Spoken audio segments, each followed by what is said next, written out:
I'm sure you've heard the saying, in a society that profits from your self-doubt, loving yourself is a rebellious act. In the past few years, I fell off from making videos while I went through a lot of life changes and struggled to find myself as a person and especially as an artist. Tonight, I want to introduce you to Marisha, a fierce friend of mine who helped me realize I had a voice and that my voice mattered. If you watched the Halloween music video I released last year, she was the one who made it with me. We produced it together and she directed and choreographed. I performed, was head makeup artist, and in charge of art department. The majority of our crew and cast for the music video were women, which was incredibly important to us in a mainly male-dominated industry. Don't fall for the trap of putting other women down to make yourself feel better or to compete for attention. Recognize and celebrate each other's differences and constantly find ways to elevate each other's careers and minds. She taught me that especially as women, we should never have to apologize for standing up for ourselves or choosing to be strong. And our looks tonight are all about being unapologetic. Alright, enough life advice schmooze. I'm ready for makeup. My skin was being crazy when I filmed this video, but I run on my own schedule, not on my acne schedule, so here we are. On a cotton round, I'm using witch hazel as a toner to get off any excess makeup from yesterday or bits of gunk still clinging to my pores, even after I washed my face. Witch hazel is also super affordable and all natural, and it smells amazing and has the word witch in it, so basically, you can't lose. After that, apply moisturizer. And now, apply primer. I used to think they were a luxury and maybe not that necessary, but I can feel and see the difference it makes when applying my concealer and foundation on top. It's just way smoother and way easier to blend. During this acne breakout of mine, color correction is going to be my best friend. I can't cover texture, but I can cover color. When using concealer on top of acne, remember to just pat it on, don't rub it in. Doing so can further aggravate the skin trying to heal under it or even push off some skin flakes. Ideally, you don't want to put a ton of makeup on top of acne, but like I said, you run on your own schedule, not on your skin's, so sometimes the cover-up is just what's happening. It looks pretty weird right now, but remember that great makeup comes in layers. My favorite way to apply foundation is to dab, dab, dab. I know that word has been taken over by hype, but really, dab. This helps the foundation really blend into your skin seamlessly instead of looking painted on or streaky. This is a Halloween look, so we're going to be doing some contouring, but more grungy than beauty-based. So, get a matte brown eyeshadow and get to work. I'm applying this to the inner ridge of my nose and eyes to create depth. Remember, dark colors create depth, light colors, such as highlighting, emphasize light. We're creating the illusion of more sunken-in features.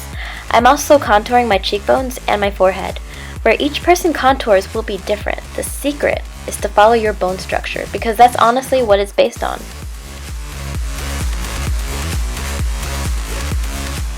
Now, taking a fluffier brush, I'm blending all of that out. That's the other secret to contouring, blending. However, this is a grungier look, so maybe we can get away with some messiness.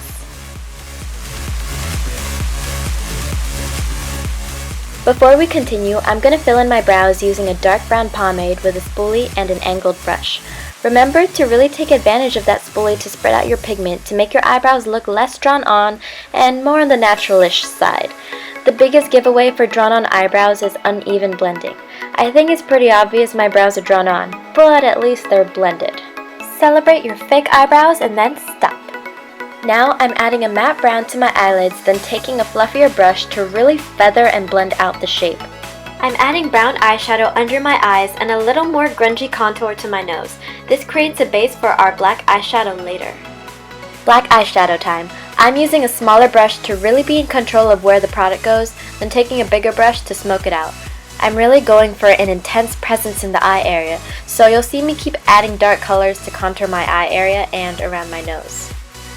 This part gets a little weird, but I promise you the end look is pretty cool. I'm following the shape of my eyelid with black eyeshadow, but leaving the middle empty. It's okay if it's messy. And then, get that fluffier brush again and blend it so it's not such an obvious drawn-on shape. Now, pat on glitter primer or mixing liquid onto your eyelid. And then, pat on your glitter.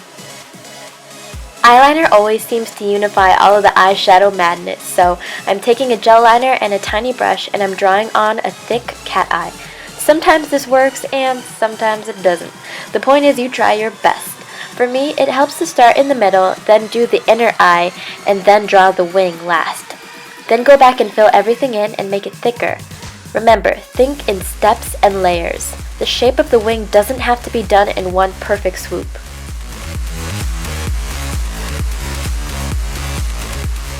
Now, I'm coming back to that black eyeshadow and patting it on to create a smoky smolder pairing with the black gel liner we just applied.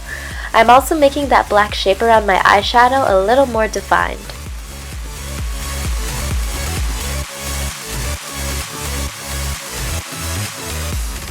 What really helps a smoky eye and dark colors pop is to add lighter colors around them, aka highlighting. Some people feel that a smoky eye makes their eyes seem smaller. Highlighting the brow bone or inner eye can help bring back that dimension and flash some light without compromising the smoky eye. It's Halloween season, and so more than ever, lashes. I totally forgot to add bronzer earlier, so that's happening right now. I like to wipe off my lips with a baby wipe before lipstick application. Some people prefer to keep the layer of foundation as a base, but for me, the cleaner my lips are, the less gunk buildup will appear throughout the night. Liquid lipstick can be tricky. It's like having to draw in a thick Sharpie without getting to use a pencil, and all that bold color and product can be overwhelming at first. My tip is to start in the middle of the lips. Don't try drawing the edge first while there's a lot of product on your applicator. As less product is left, that's when you go in to get the inner part of your lips. Remember, layers and steps. Don't try to create your lip shape in one go. It really just takes practice in getting a feel for how much product is on the brush and how you apply it.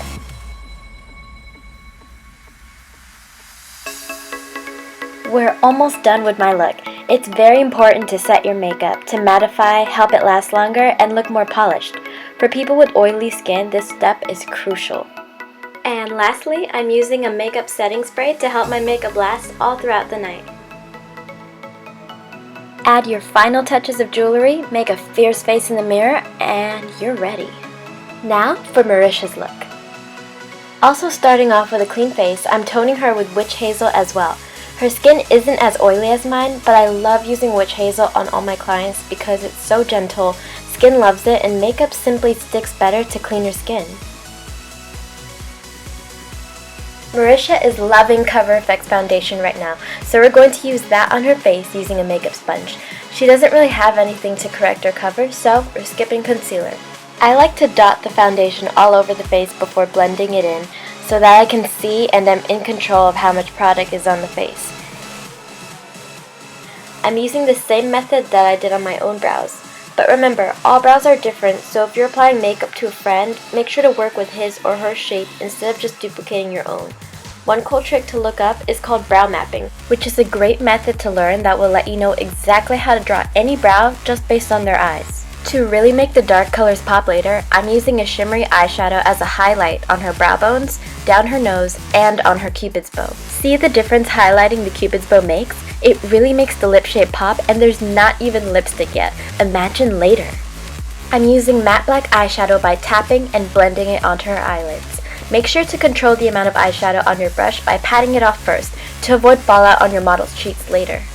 I'm going intense with the contour and using black eyeshadow as well, and make sure to blend that contour out. It should look like a part of the skin, not sitting on top of it. I'm getting some black eyeshadow under her eyes, and a helpful tip to tell your model when applying any kind of eye makeup is to look away from wherever the brush is, and let them know that they can blink if they need to. Marisha is used to having makeup applied, but this tip can really help ease the anxiety of someone who may not be used to getting makeup applied. Now I'm taking the same black gel liner from before and giving her a fierce winged cat eye.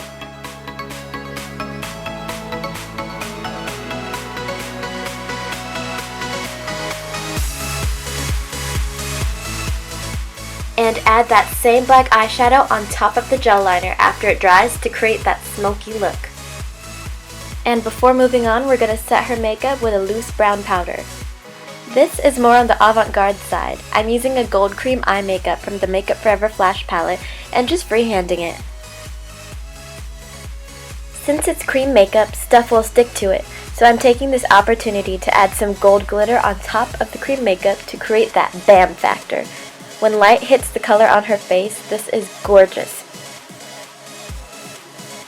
And lashes.